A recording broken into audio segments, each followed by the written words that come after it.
This podcast is supported by listeners like you.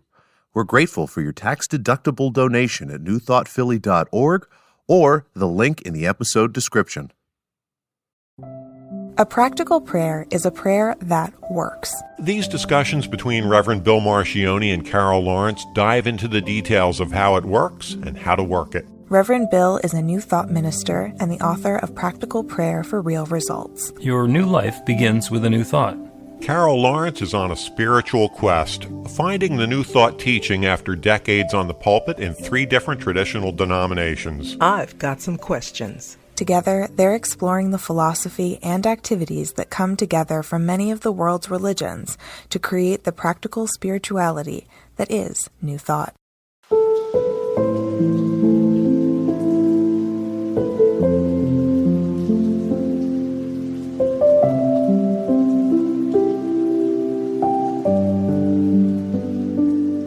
Welcome to the Practical Prayer Podcast. I'm Carol, here with Reverend Dr. Bill Marcioni.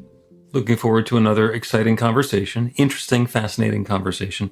And I think I say that every episode, but it hasn't gotten old yet.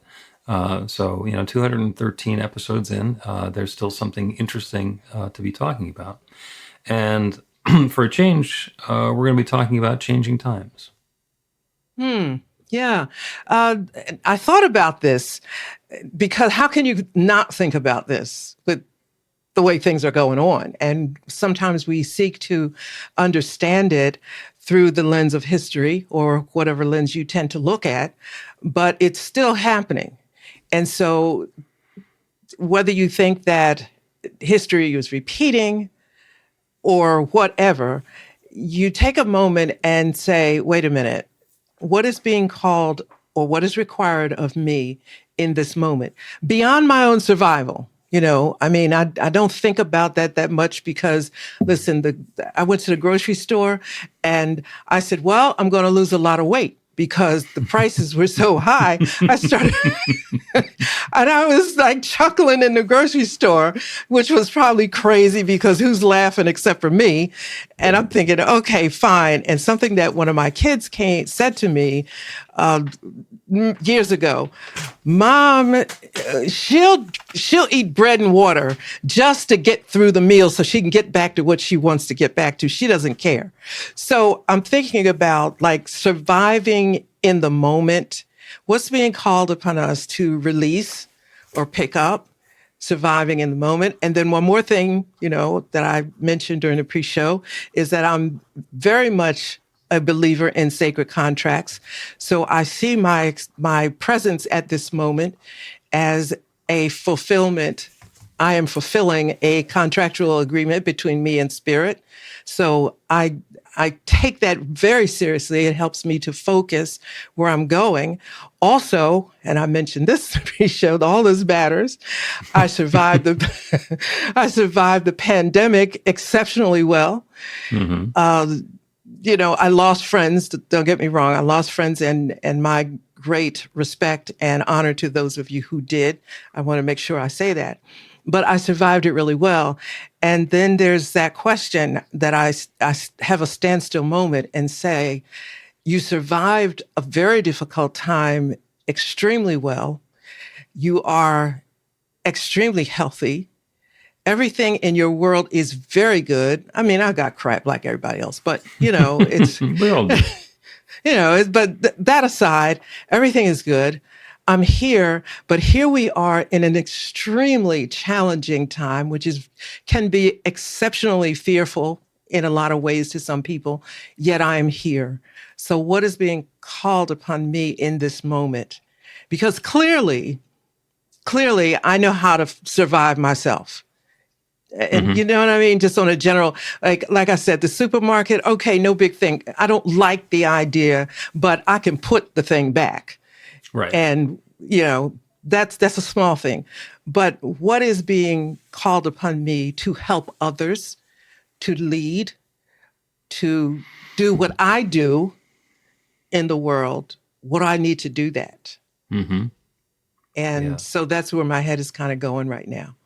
Yeah, and in a lot of ways, that's what my daily meditations have been turning into. Is like, given the situation that's here now, How do I open to what's mine to do? And it might be about, bringing good and peace and harmony and love into the world. And it might be about, the first of the month is coming up and being in balance about that. But there are, I'm not going to call them little, because for people who are struggling with the rent, making the rent is pretty big. And for other people, it's, stomping out fascism again, and which seems big to them or us. And there's always something new that's happening. And, if we divide up our time into units, then we get this false construct of what happened in the past, what's happening in the future, what's happening now, and we can measure it, because this was 10 minutes ago, and this was 10 years ago, and this was 100 years ago, and this is right now, and then in the future, in 10 minutes or 10 days or 10 weeks or whatever the construct is going to be. The only time we really have is now. And what we bring to now is all of the gifts that we have that are innate, that we were born with, and the other ones that we have developed, either learned or by cultivating those gifts that we've been given. And so as we are engaging with these changing times, we're changing too. And, when you're talking about sacred contracts, that's not something I think that some external force preordains and says, here's your sacred contract. This is what you're there to do. Suit up and get going, Carol.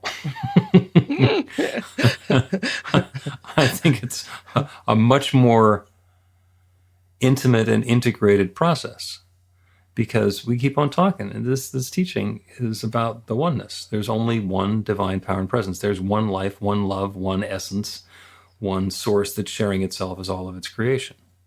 So before we make our grand entrance into human life here on Earth, we have no idea what was going on. There's, as far as we're concerned, this experience began with spank on the bottom, wah, okay, and we take it from there, right. and we learn some stuff, and eventually we become capable of advanced things like walking and feeding ourselves, etc. It's possible that before that, before we individualized into human form, that we are very much aware and completely understanding the oneness, and we are aware of everything that's ever happened, and all of the pieces and all of the ways that it can unfold. And the sacred contract is saying, hey, I'm going to go have a Carol experience. All right. And I'm going to have I'm going to do what's going to be required for the Carol experience. And here's the toolkit I want to bring with me. Okay. I'm suiting up for this adventure. And it's, like the adventurous people have all sorts of different wardrobes. And if you're going to go duck hunting, then you wear different clothes than if you're going to go scuba diving, and which is different than if you're going to go alpine climbing or skiing. And, the thought of showing up at a ski trip with scuba tanks is awkward. So what we do is we understand kind of what the mission's going to be. And this lifetime is going to be about this particular sort of adventure. And these are the tools I'm going to bring with me. And maybe we say, just for fun, I'm going to leave one out to give myself a little challenge and see what happens. How do I make do on this particular task without that one? I don't know. I have no idea. I do know it's love unfolding. And none of this is done as punishment. This is all done as opportunity. So then we get into the experience, and we get to figure out what's in the toolbox, what we are costumed and equipped for, and how we can bring our best to the situation and make the situation the best it can be. It's an interactive process once we're here, and we get to play it blind because we're not aware of what everybody else is thinking. Yeah.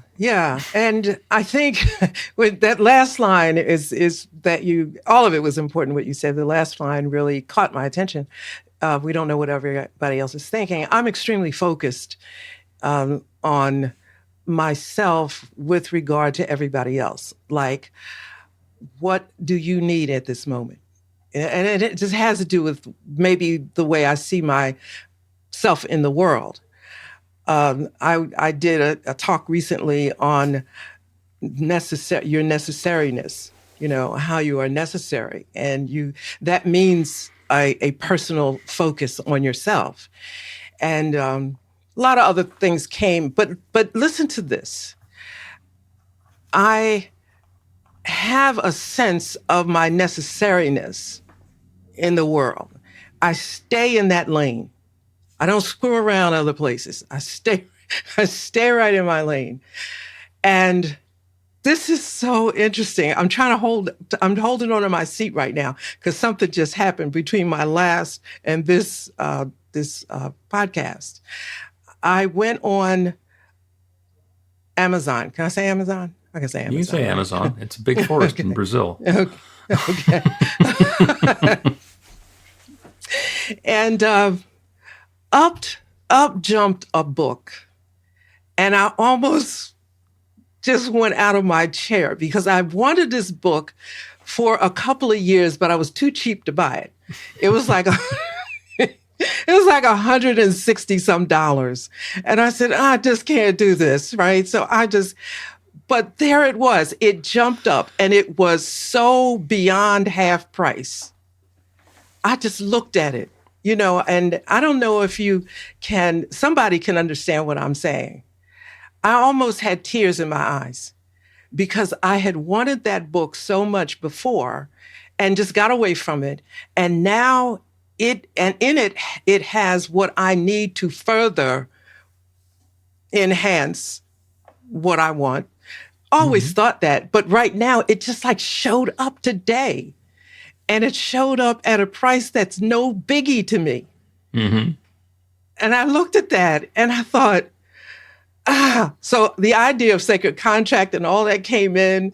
And I'm thinking, Spirit, thank you so, so much for this. I was so grateful that I was like forgetting to push the button that says, buy it now or whatever.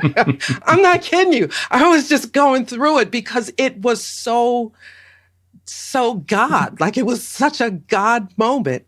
And I thought, is this really happening to me? Yes, it's happening to you because this is you are fulfilling your sacred contract. You're committed to that. This is your necessariness. You're always thinking about that. And this is a tool that you have wanted, that you believe is going to help you. I'm going through all of this before I even hit the buy button. You did remember to buy it, didn't you? Yeah, I did. I almost forgot, though. I'm not kidding you. And I know I'm a weirdo. I know that. And I know people probably think, what, but that's just like, that's me. And I'm thinking like, at this moment, what I thought I needed so much, and I really think I needed, it just came. It just came.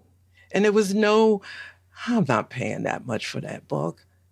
I didn't have to. Mm-hmm. It just came. Yeah. And that actually brings up, I sometimes say that the God would be the most boring companion at a cocktail party because you'd say, hey, God, did you ever, yes. You know the one about yes. You ever wonder about no? And all of that. I do think, though, that the infinite creative power that creates everything has a sense of humor. And one of the things that probably is joyful is when one of these situations happens where, all right, here's Carol who really wants this book and has for a long time and has forgotten about it. And here's the opportunity for the book to be, on way deep discount.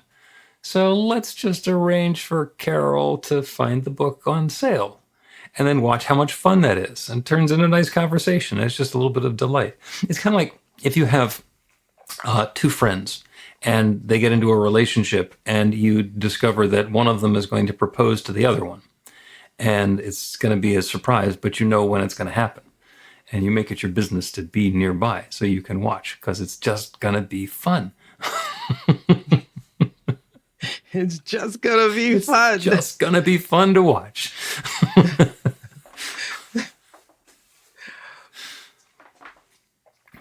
So, and it's part of the sacred contract because you are doing the work. There's a reason that you want the book. And, for a lot of people, it's, okay, here's a winning lotto ticket or a book. And it's like, give me the lotto ticket. And this is an opportunity for there to be enrichment and uplift in your life from something that to other people would seem either irrelevant or inconsequential. Mm-hmm. Oh, the book went on sale. It's like, okay.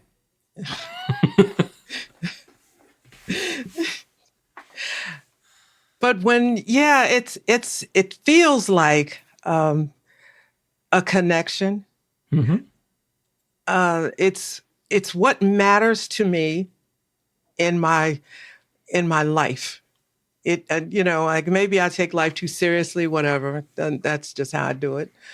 It matters to me, and things that happen that help me with that, I just go over the moon excited Mm-hmm. because I'm just one human being in what, 7 billion? 8 now, Right. yeah. 8 billion. So, I mean, like nobody's going to find me really. It's just like whoever knows me, you know what I mean?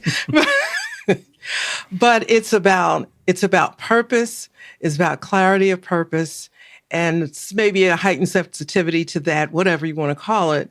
And then something happens that is a confirmation of what I think of as my purpose, is a confirmation of God being attuned or alignment, all those nice fancy words. But I also think about the time. This is such an important time. And this is such an important thing that will help me with what I think is necessary in this time. And it might be necessary for 3 people, who knows? But it's there. And it also could be transformational for the whole planet. And who knows? And who knows? Who knows? Yeah. Go ahead. I'll just leave that for later. Go ahead. So we've been doing a series of listening sessions where people get together and talk about what it's like to be dealing with the times the way they are now. And I have no idea what's going to be happening. I mean, I'm reading the tea leaves and predicting things, and also knowing that I can't possibly predict. Are we headed for another dark ages, or is there some transformation that's about to happen? And one of the things that keeps coming up is that something that is present now that has not been present previously is this teaching. I mean, it was kind of hidden.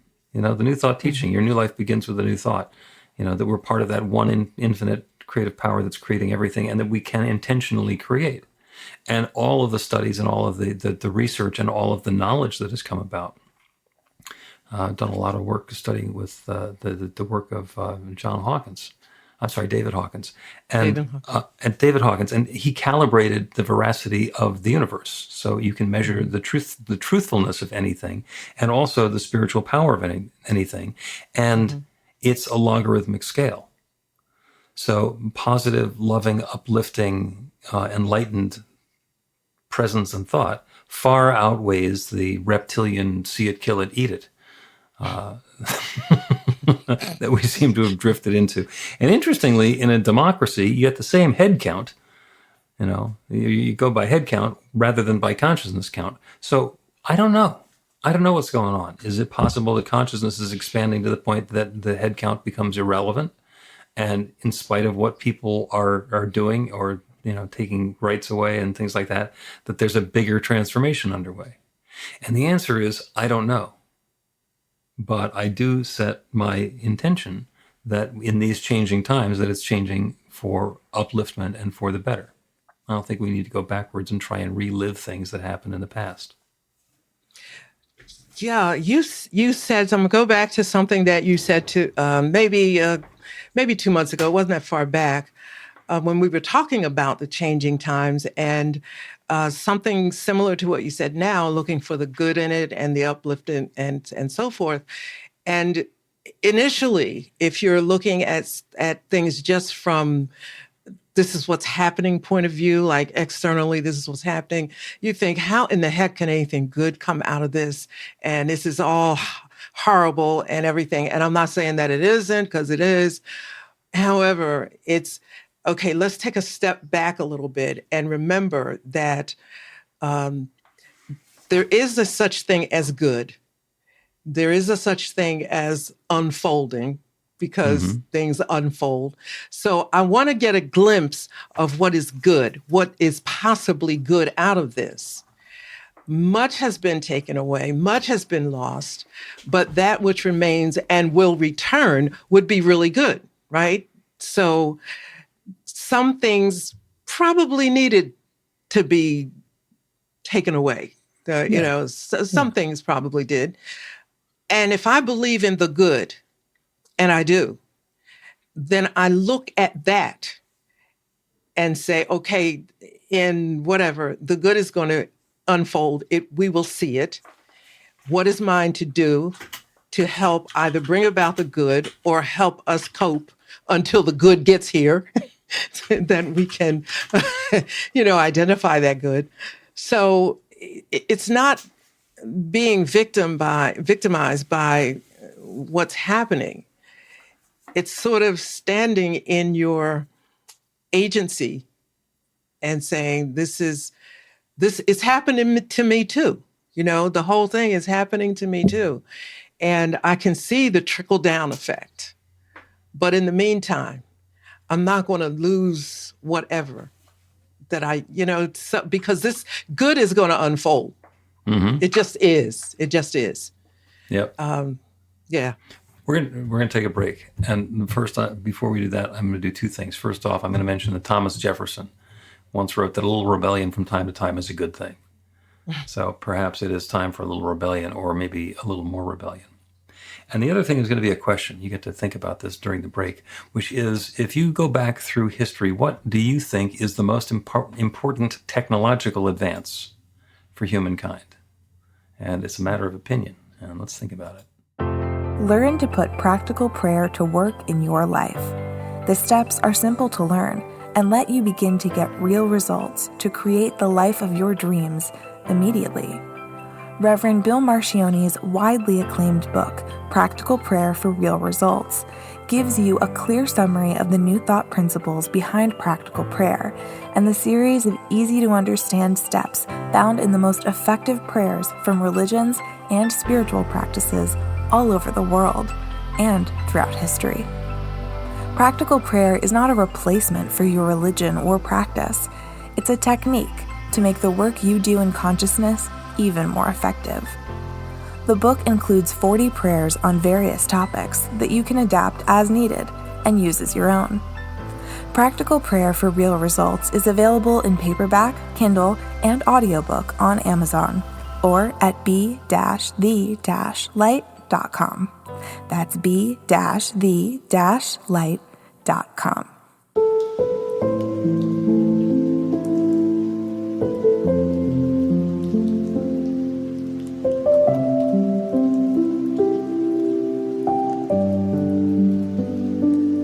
Welcome back to the Practical Prayer Podcast. I'm Carol, here with Reverend Dr. Bill Marcione.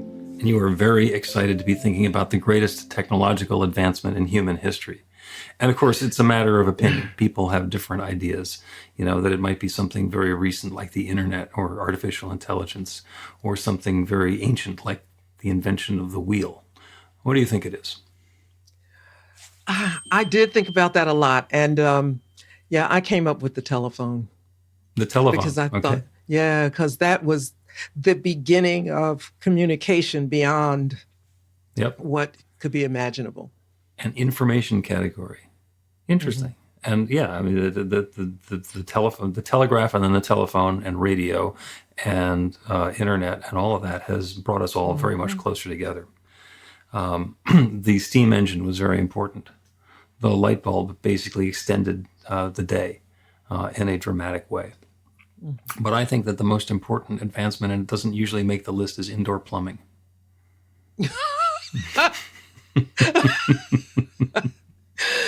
Yeah, I can relate. Yeah. The amount of time that we don't spend going down to the well and carrying water back home so that we can use it and having to take it out of pails and buckets and so forth is huge. Or even if we have a well in our house and we go down to the main sink and pump the water out of the well and then take it around the house to use it. And then, of course, there's that, what shall we use the euphemism, night soil. What do you do with the stuff that now just goes down the drain? And, set aside the time savings, set aside the convenience. Just think about the health implications.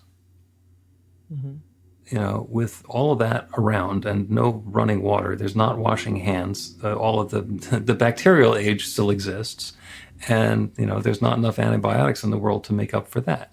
So that was a huge change, and it doesn't get any press.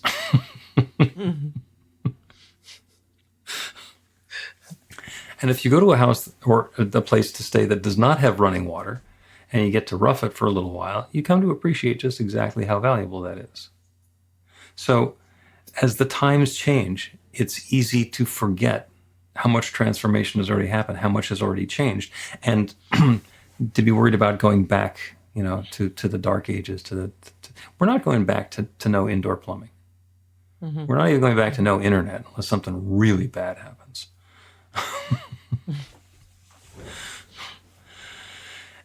And it becomes more a question of, in these changing times, how do I bring my best self to it? You know, and you and I have spent long lifetimes doing lots of different things. And so we have a body of experience and knowledge, and we're not nearly as surprised as 20-somethings are by the way things are changing and shifting. You know, what is it they're calling now the Gen Z stare? Is that what it is? As you ask somebody young and they just look at you. Like, you know, and sometimes it's in the Starbucks, and sometimes I had an experience like that with FedEx office a couple of weeks ago. You know, just outside of my frame of reference, and just like a blank sort of disconcerting, empty look. So we're not dealing with that because we have seen these things come together for a while. And the questions that you started with, what's mine to do and what's being called for now? And those are two sides of the same coin. Because what's being called for now, what's going to be transformative today, is something that I can be intentional about and support even if I'm not doing it myself. And what's mine to do is, when am I going to pick up a shovel or a pen or fill in the blank and take action and share my gifts in a specific, direct way? And it's not like only some of us have a gift. Everybody's an individualization of the divine power and presence. We all have a gift, and some of us have a good idea of what it is, and some of us are still subject to surprise. Okay. Yeah. Okay. You know, I have friends from college who have been doing the same thing since high school that they're doing in their lives now. And they're happy and they're productive and they've been focused and they've been growing and expanding in what they're doing. And I've done like 9 different careers, and none of them have anything to do with each other. And it's different for me. So, but interestingly, still the same set of gifts. Still the same stuff that I'm repackaging and rearranging and using slightly differently. And at some point I figure, well, I don't need that anymore. You know, I went into ministry full time 5-6 years ago. And I thought, well, all that technical stuff that I've been doing for a long time, my degree from film school, I don't need that anymore. And then boom, 3 months later, everything is on Zoom. Exactly. Yeah. Oh. Yeah. Bill's the guy who knows how to plug a camera into that thing. I use the term today, your necessariness. Not even sure if that's a word, but it worked for me. It is now. It is now. Yeah, it's sitting with yourself for a moment and saying, okay, I'm not just a lump of flesh that showed up, because it's got to be a purpose to all of this. Whether we know, like, let's don't get too worried about the bigger purpose. It's just that I'm here. And so what am I about? And I think about my whole life. I've looked at certain people and admired certain gifts and say, well, look, I can't do that. Yeah. And it's not like I can't, it's like, listen, I would have loved, and I'm thinking about how I'm going to negotiate my next life. I would have loved to be a jazz keyboardist, right? And I can tinker around on a keyboard a little bit. I could have got caught up in that and said, okay, this is what I'm going to do because this makes me work. Listen, first of all, Carol, you're okay, but you ain't, you know what I mean? That's not your purpose. That's not what you're here. Amuse yourself and then get back to work kind of deal. Yep. You know, and I'm cool with that. I'm cool. So it's what is mine. And the more I explored that, and it seemed to me, Spirit, things came in my way, you know, to help me say, oh, this is nice. Oh, like I have a whole lot of, okay. And excuse me, but I'm coming off of like several hours of Neville. So Neville gets the fourth Sunday in my world. So I'm kind of Neville-ish. I came up with that word yesterday. I'm still a little Neville-ish.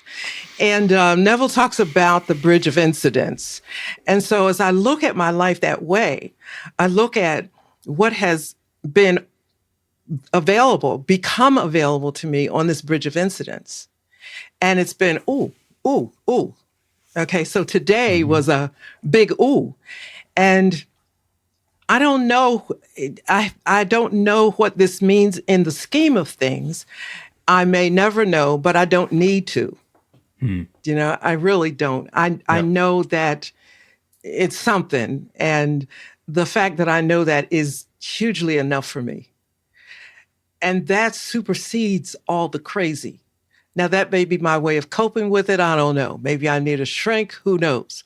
But in my way of coping with any out of orderness is to see my order within it. And that matters to me, and it matters to other people as well. Yeah. Do you know? Yeah. So Neville's bridge of incidents is things happen and we move through life, and as we do that, the incidents that happen to us form and inform who we are.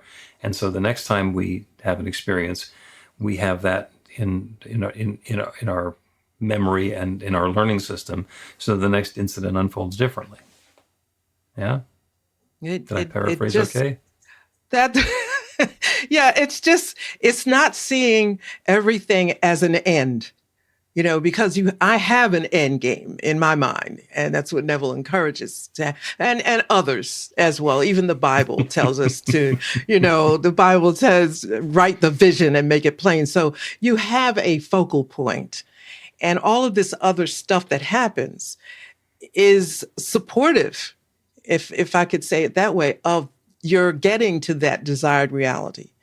And I'm hugely excited about that, because even when stuff happens that's not so cool, that's not so good, like the time that we're moving through now, that is also a part of, it's like a storm, you know, and you're going through a storm. You have what's necessary to get through that storm. You really do. And the storm will end. And what will I be like at the end of it? And how have I helped other people be their best and survive it and then go on? You know, yeah. And it's knowing that you are necessary.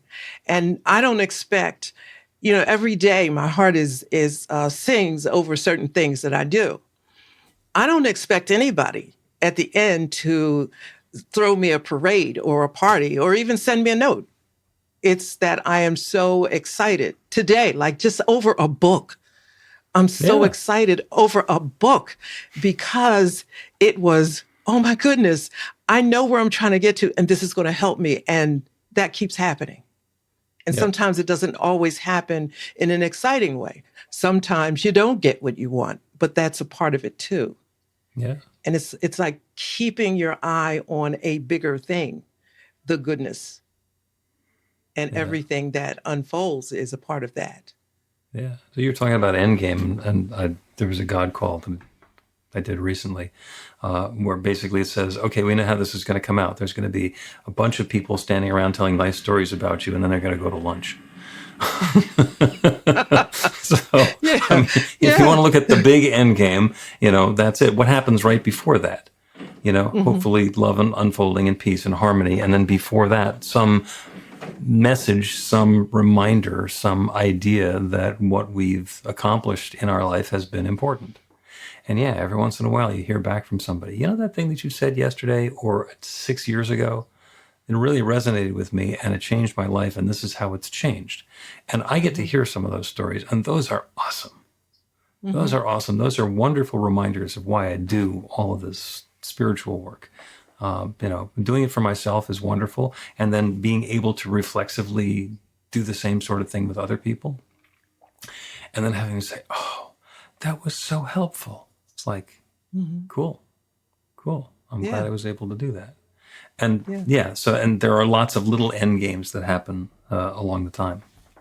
So let's take another break, and then we will do a practical prayer and wind all this stuff together.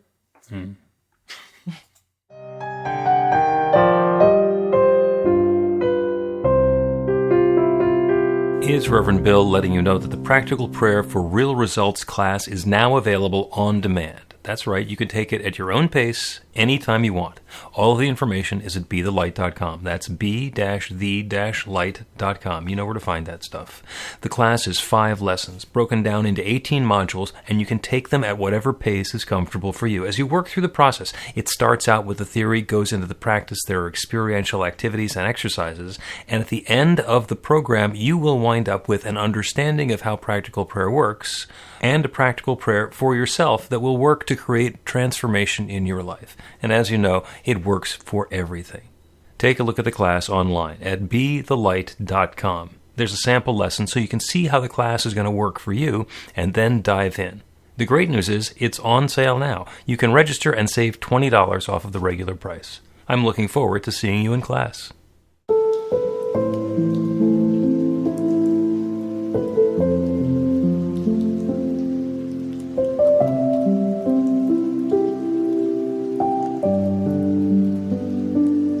Welcome back to the Practical Prayer Podcast. I'm Carol, here with Reverend Dr. Bill Marcioni. Lovely conversation about changing times without really touching on the challenging times that we're dealing with now, which is just fine because there's plenty of people willing to talk about that and talk about that some more and some more and some more. But the idea of changing times, of being able to engage in the moment and bring our best selves to it, is really important. That's, I think, what the prayer is going to be about. And to use the phrase that you used before, Carol, we're into a prayer that involves your necessariness and ties that together with the bridge of incidence. Because when something is looking to unfold, when something is ready to happen, it needs an agent of change and it needs a channel through which it can unfold.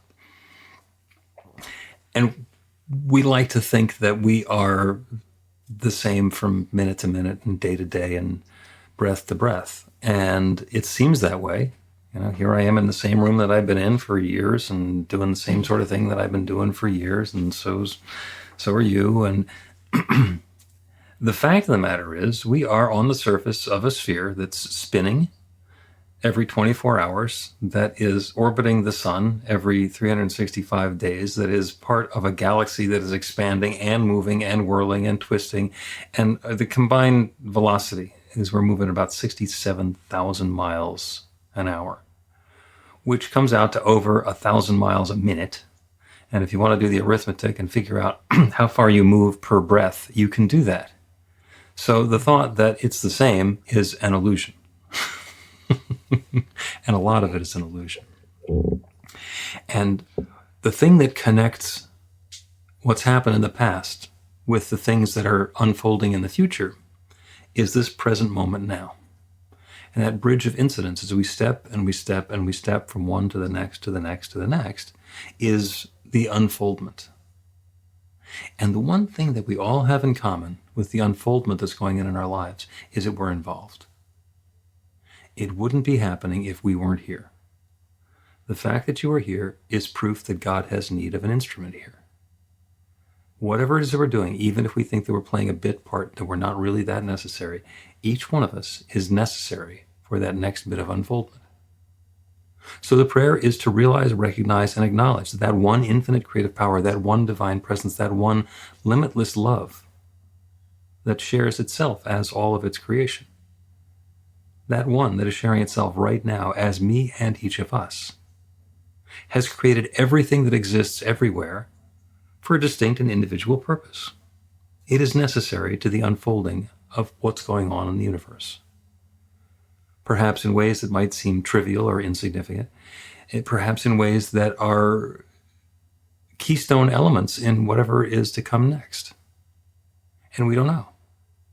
We are participating in our necessariness in this next activity, in this present moment, to bring about whatever good is unfolding. We are the bridge from what has been to what is possible. So I set the intention now. I open the invitation for that next step to be unfolding in peace and harmony, with clarity and insight and love and joy for each one. As this next bit of newness comes into being, it is as uplifting and as joyous and harmonious as is possible. Any lessons that need to be learned are learned easily and promptly. Anything that is to be dismissed or dispensed with is brought to our attention and allowed to clear out and go off and do whatever it's going to do. I let loose any claim that the past has influence over what's happening in the future. And I set the intention for each one within the sound of my voice to be clear of that which is theirs to release and that which is theirs to step into next, allowing that bright light of love, that divine gift of the infinite that each of us is, to express and unfold and experience this next moment in a new and uplifting way. So that's the invitation, that's the intention, that's the impression that is made upon that infinite creative law. And I know it's responding. That's all it does. It always says yes. It always responds. And I'm grateful for it. I'm grateful for the good that's coming about. I'm grateful for the clarity, the peace of mind, the newness, the aha moments, and the whoa, that was cool. And so with gratitude for all of this good, I speak this word and release it into the creative law that creates everything. And I know it's creating this newness now. And I let it be. And so it is.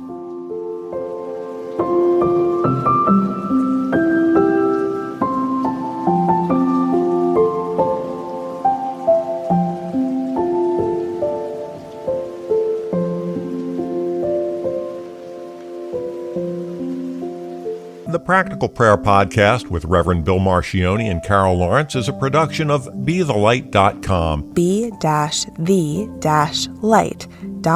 Where you can find more information about practical prayer for real results. Our theme is by Music of Wisdom. You can learn about the spiritual community of New Thought Philadelphia with daily guided meditations, Weekly celebrations of spirit, and Reverend Bill's classes in practical spirituality at newthoughtphilly.org.